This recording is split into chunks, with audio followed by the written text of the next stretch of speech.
Bienvenue parmi les leçons que j'ai remontées en retirant la musique de fond. Jupe cloche, partie 1.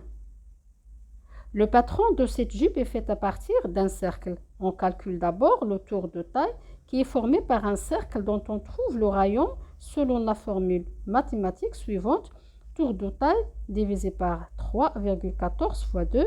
Le résultat, c'est 12,2. On marque horizontalement et verticalement 12,2. Puis on essaie de tracer le 1/4 du cercle, qui doit être égal à tour de taille divisé par 2, c'est-à-dire 19. On vérifie toujours cette valeur. Et aussi, il faut ajuster la taille à l'essayage.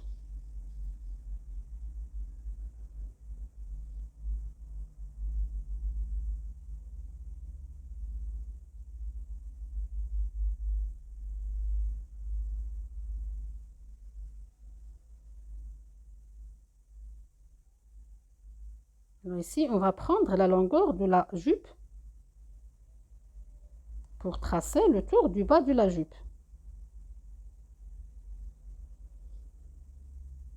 Ici, on prend plusieurs points à partir de la taille.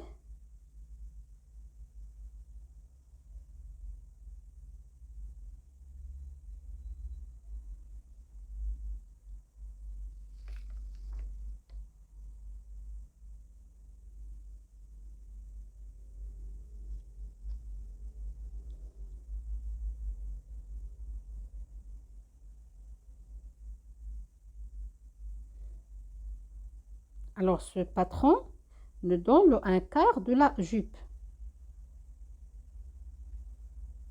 On a aussi le dos et le devant sont identiques.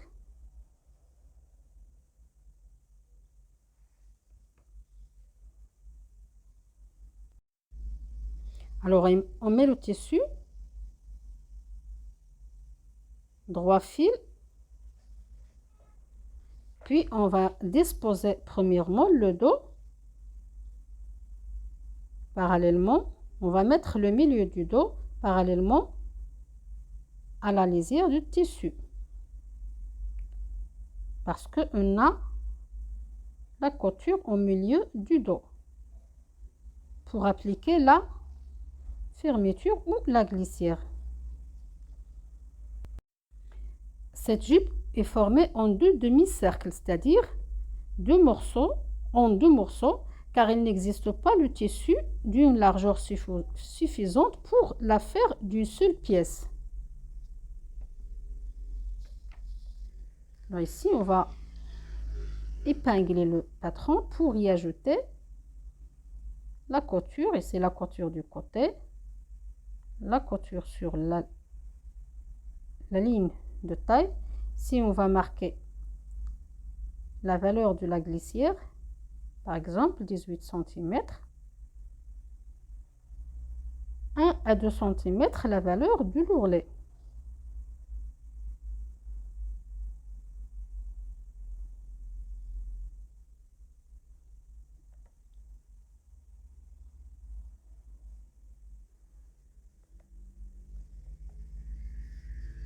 Ici, on va disposer le demi-devant en mettant le milieu sur la pliure tissu.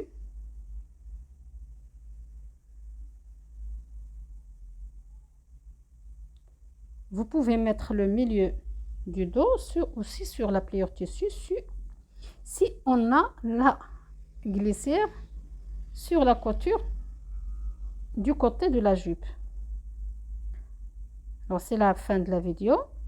J'espère que vous avez bien compris la leçon. Merci de l'avoir suivi et à la prochaine vidéo, Inch'Allah.